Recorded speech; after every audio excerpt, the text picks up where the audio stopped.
nous allons maintenant aborder l'entretien de restitution. Donc, qu'est-ce que l'entretien de restitution?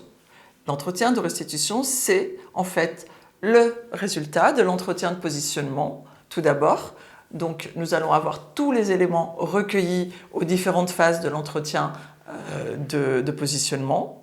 Donc, nous allons, dans un premier temps, déjà, poser un cadre de bienveillance avec le stagiaire.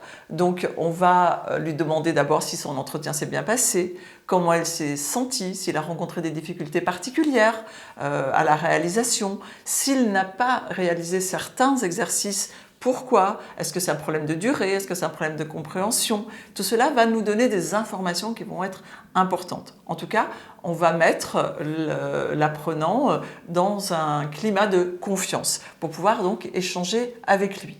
Donc on va avoir bien sûr son dossier de candidature à la formation en notre possession.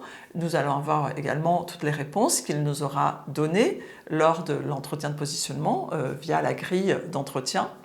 Et donc, nous allons, avec lui, à l'issue de cet échange, nous allons pouvoir lui proposer son parcours.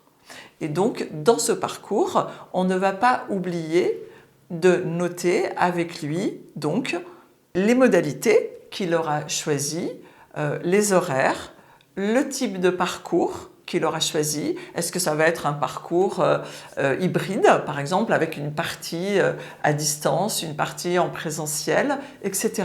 Donc, on va aboutir, à la fin de cet entretien, à la rédaction soit d'une convention de formation, soit d'un contrat de prestation, suivant, on verra ça plus tard dans les séquences à venir, la différence entre ces deux documents, mais en tout cas, c'est là qu'on va formaliser le parcours de l'apprenant et lui donner tous les éléments qui vont lui permettre d'entrer en formation avec le cadre qu'il aura choisi.